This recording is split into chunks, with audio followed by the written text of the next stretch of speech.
Hello, welcome to another episode of Ceremonial Magic and Traditional Gardening and Wicca. I am Fergoff. I am a ceremonial magician and a gardenarian Wiccan.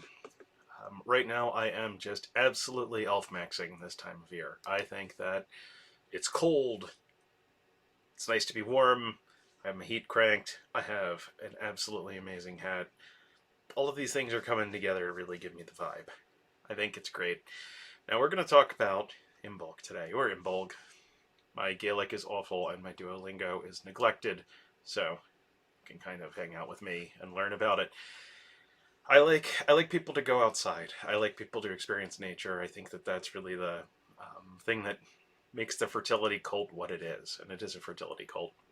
I think that by going outside and observing nature, we understand the rules and the fundamentals and the brass tacks of sort of being a pagan and our spirituality and that kind of stuff. I think that when we talk about Imbolc and we talk about making these breeds crosses and we talk about gathering materials from the wild, essentially wildcrafting, what we're going to use in our work, I think that set and setting is probably the most important thing. If you talk to ceremonial magicians, they'll tell you things have to be harvested on a certain day, in a certain hour, in a certain way, with a certain knife, with a certain, on and on and on. I think that the magic lives in you and your relationship to the natural world. And so while those things are important, if you can do them, at the end of the day, you've got to hike in somewhere, you've got to hike out somewhere, and you've got to collect these materials that you're going to use. And so in this case, I am just outside of Pauling's farm in Valley Forge National Historical Park. It looks like this. And I chose this place because you can get these rushes from any old lowland, but I thought that getting them from a place which is historically significant and raised a family and marked prosperity was much better than grabbing them from the side of the highway, right? So Pauling's Farm is originally called Walnut Hill. It is a remnant of the former Pauling's Wetherill land holdings. It's a large parcel bounded by the Schuylkill River and the Perkiomen Creek, which was owned by the Paulings family in the 18th century and in the 19th century by the Wetherill family. This lays in a lowland. This is fantastic. It's a place where he grew his crops, that there were tidal waters that came and went and fertilized the land, and it's basically between two bodies of water that feed into each other. And that's where you're going to find the rushes. So that's why we picked this, right? Some of the structures still stand on this land. This stone barn behind me, that's one of the largest pieces of surviving architecture on the property. The house behind that is a fairly new build, but this is actually two barns. And he was so prosperous that he built the second one. He really specialized mostly in livestock. There was some crop rotation. We're going to get to why the livestock's important in a bit. The Walnut Hill property was purchased by Henry Pauling in 1719 from Edward Farmer. If you know your English history, you'll know that people who were named Farmer were typically farmers. People who were named Coopers were generally Cooper. If you fast forward to modern English, it would be like naming your kid Johnny CEO, right? If you want him to be CEO. That's kind of the family trade ends up in there. The land remained in the Pauling family until it was sold in 1826 to Samuel Wetherill Jr. by Levi Pauling and James Milner, the executors of the estate of Henry Pauling III. The earliest remaining portion of the mansion house was built by Henry Pauling in 1743. The family continued to acquire the land around it, and by the mid-1800s, the holdings were 700 acres. It was not insignificant, and this is why it's a historically large parcel of land. Pauling's Ford was constructed as a crossing of the Schuylkill River, and a rope ferry operated there prior to the Revolutionary War, so he held land on both sides of the river, and there was a rope strung across it. And if you go to the river and you go to the back of the property, you'll find the towers where the rope was originally hung. And somebody built a boat, and instead of rowing the boat or using an engine or power or anything like that, they actually pulled it, right? So there's two versions of this. One is where it's pulled by people, and the other is where it's pulled by donkeys and livestock. I'm sure that this was the donkeys and livestock version, even though there's no surviving wheels, because he was a livestocker, and that's what he raised on this farm. Sam Wetherill, upon purchasing Walnut Hill in 1826, built a large stone barn on the property, which is behind us, and it was doubled in size in 1845 by his son, John Price Wetherill. The 1845 edition was actually created by a second barn that was connected to the first only by a narrow door on the first floor. So it's two structures, even though it looks like one. The large barn remains and is this imposing structure. The property remained in the hands of the Wetherill family until 1949. Walnut Hill was purchased that year by Lyle Bulwer. Bulwer spent the next 20 years renovating and rehabilitating the mansion house, only have lost it to the fire in 1967. The house that is to the left is actually the rebuild. The National Park Service acquired the farm in 1984, so the farm is federal property. So if you're doing this, be aware of your local laws. If you're grabbing and wildcrafting things, I'm not actually on federal property when I grab these. But let's talk about St. Brede's crosses, and let's talk about Hamlets Mill and kind of how fertility cults also get married to celestial events, right?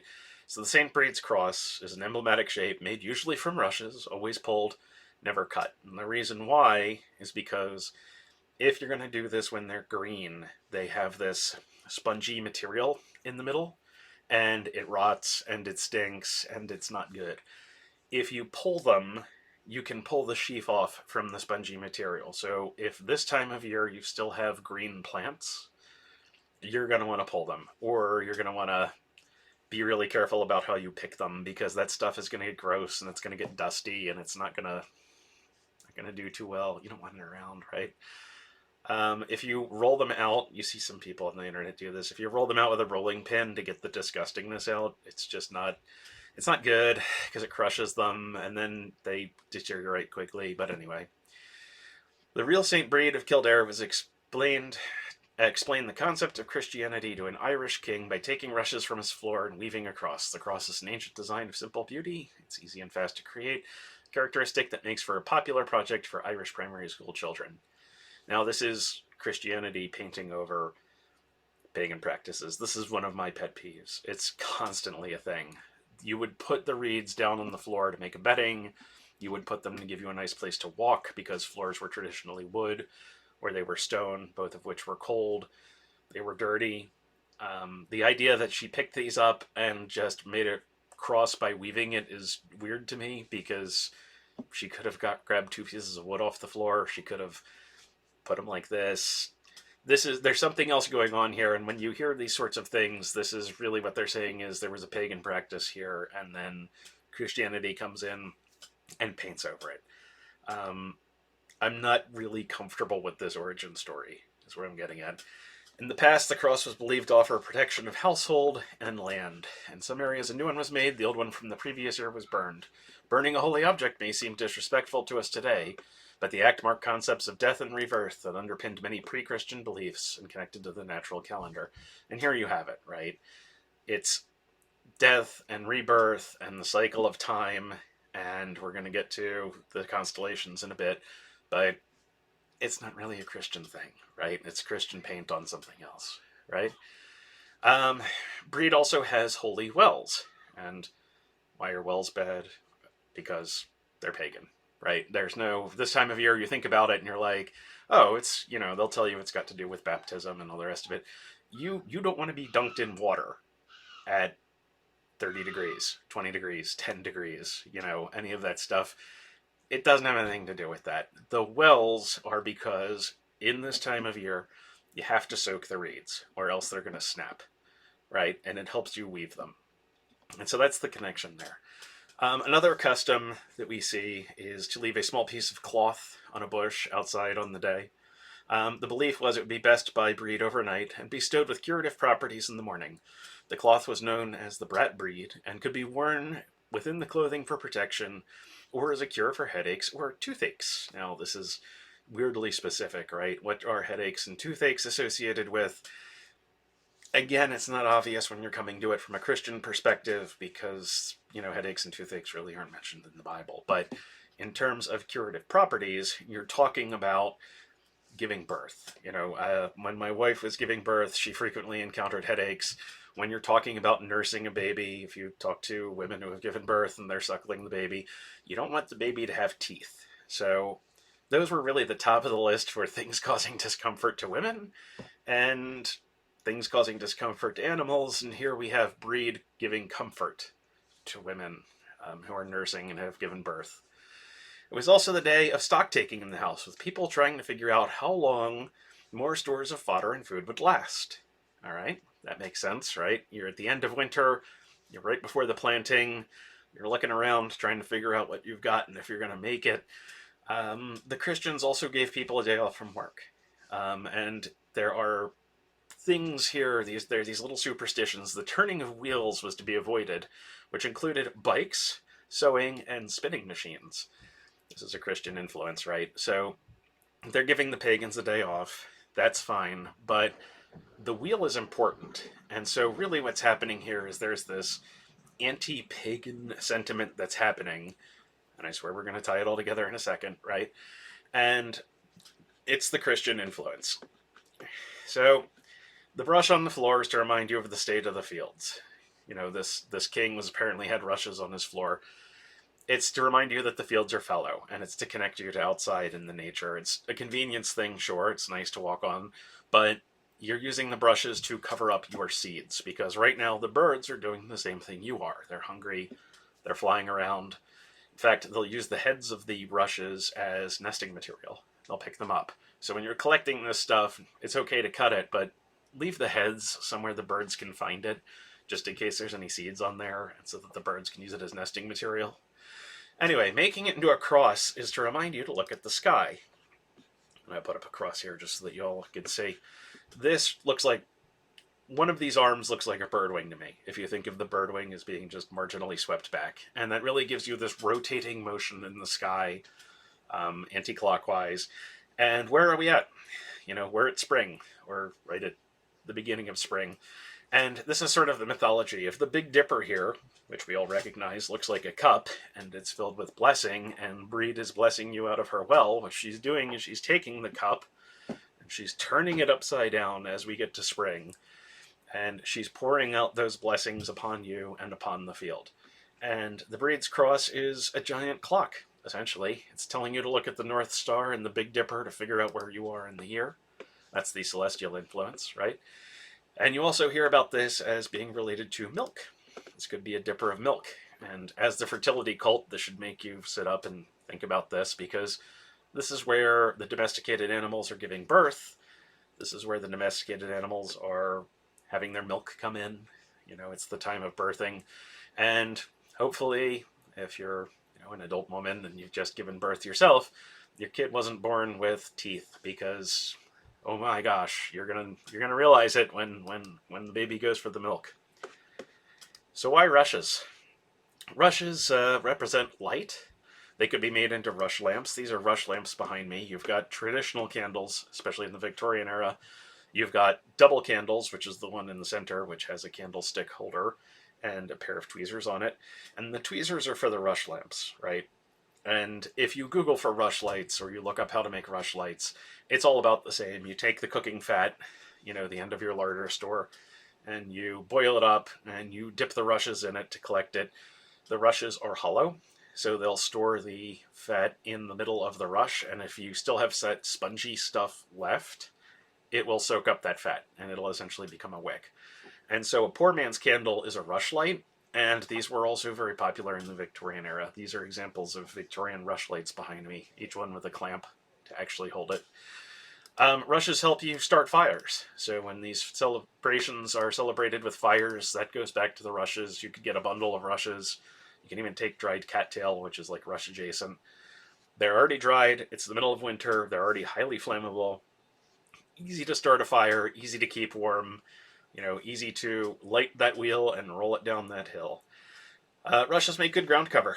They protect your seeds from the birds, and that's where you think about the protective aspects, is if you're sowing a field and you've tilled the field and you've put the seeds in there, although it might still be frozen this time of year looking out my window, the rushes are going to give you that cover to help you get your plants started. Rushes make baskets. You can use those for harvesting. It's a fun activity to help you pass the time. You can use them essentially in knot spells, which we'll talk about in a minute. They make good floor covering. It's hygienic, protects you from pests. Sawdust is also used here. And rushes can be used to make a bed. It was very popular in medieval times to sleep on a bed of rushes. So going outside, it's a wonderful time of year, but it's a beautiful time of year.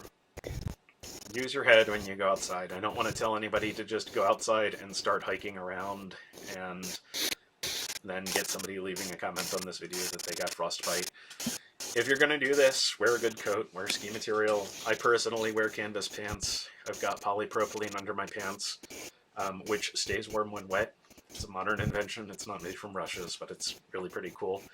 But it is maybe 25 degrees Fahrenheit today, and it's just absolutely beautiful. But the basin that you see in front of you is actually a thin layer of ice on top of like marshy disgustingness. And fortunately, right now it's frozen. But as spring comes in, it won't be. This will turn to mud, and then it'll fill up. That little cairn that you see right there, that's marking the edge of the swell in spring. There's like a little spring down there, and this basin fills up from there, and then the rains fill it up the rest of the way. So that cairn marks kind of the edge of the natural spring that's in this dip here. Please wear warm clothes. Wool is great. Fashionable hats. If you're elf maxing like myself this time of year, hats are really awesome. The other thing that I want you to think about when you're taking resources from the wild is birds eat this stuff. It's a really important natural resource to a lot of animals this time of year, specifically birds. Migratory birds will eat the seeds if there's any left on the head. And birds like this guy here, this little chickadee, he's looking around to the rushes to gather nesting material. So not only is he eating it, if there's anything to eat, but he's taking the dander off the top of it, and he's using that to make his house and hopefully attract a mate. All part of the fertility cult, right? But take what you need, leave the rest for the animals. If you're not going to use the big bushy head for anything, leave it for the birds, hang it someplace they can find it. You know, they're not going to do anything with the stalks. They're too little to use the stalks for anything, but be kind to the animals and think about what you're taking. Don't take more than you need, and that way there's going to be some next year. Now, if you're trying to find this stuff, where you're going to find it is you're going to find the head of it, and it's very distinctive. It's this thing that looks like my beard. It's this thing that's poking up out in the middle of the woods. It's on a stalk. It's like this flag, right? And so when you think about the flag and you're like, oh, you're signaling to me to come pick you up. Yes, it is. And that's a big part of it, is if you see this is the part you're going to notice, especially in the wind. It's going to be waving around. This is what it looks like when you're just wandering around out there. This is not the thick patch. This is just the patch that I bumped into first. This is what it looks like. Sometimes you'll find a big patch of it. Sometimes you'll find a little patch of it. This is growing very sporadically. I think the animals have knocked a lot of it over. There's people who ride horses in here. There's deer. You know, you might find bigger patches or not, but this is ultimately what I happened upon. This is off of Pauling's farm. It's near Pauling's farm. Still on public property, but these are as tall as I am. I mean, if you see me in the corner of the frame, this is how I am standing next to these. This is longer than my truck bed. I ended up putting a lot of these in diagonally, just for the sake of getting them in and out of the truck after cutting them. And this was a fantastic patch. So what I did is I took these down, I cut the heads off of them, I threw the heads back up there so that the birds could find them, and it would seed back in the same spot. This particular area is super marshy, even though I expected it to be frozen, so my boots got disgusting.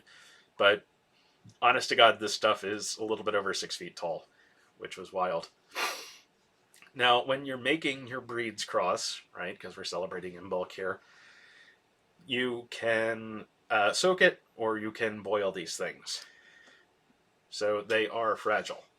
And if you care about it, I think it's easier to soak them or steam them a little bit. You'll see me breaking it right there, and you'll see me fold it over, and then you'll see what the problem is. If you break it, your breed's cross is going to fall apart. And the other thing is you'll get the little dander come out. I'm not really enthusiastic about that all over my house. I've already got kids. It's messy enough. But you'll see that that's broken. And if it breaks all the way, then your cross is going to fall apart because they're just folded over themselves, right? I don't think I've got to explain how to make a breed's cross on video, but you take a reed, you fold a reed over it, you fold a reed over that, you fold a reed over that, and you work your way out in a spiral, right? The easiest way of doing this, and this comes from a lot of manuals with making rush lamps on how to treat these things, is to take a steamer. In this case, I'm using a teapot. You probably don't want to just use a teapot. You probably want to use something bigger so that you have the economy of scale. And you just hold it in the steam for 30 seconds. It doesn't have to be very long. It doesn't have to turn to mush or whatever. Hold it in there for 30 seconds, and then it will bend and not break. It'll still be crisp. You'll still get that really nice corner, but you're not going to have to deal with, oh, it broke off and then I'm in trouble, right? I've broken my breed's cross. So this is the easier way to do it. In a lot of the early medieval manuals and the Victorian manuals, they soaked them in a trough, usually an animal trough. And that makes perfect sense to me too, right? Because you're thinking about, oh, I want to give this magic to my animals because they're going through that birthing process. Their milk is coming in. They're celebrating the birth, part of the fertility cult. It makes sense to put it in the trough. And there's videos on the internet. I'll link them in the description on that. You take them out when they're wet and then you can shape them. But I like to steam them because it gives them a little bit more structure, especially this time of year when everything is very dry and brittle. If you soak them, they're going to turn to mush, basically. It's just like soaking a piece of paper or a napkin. It's kind of gross. But it's better. It's way better to steam them, in my opinion.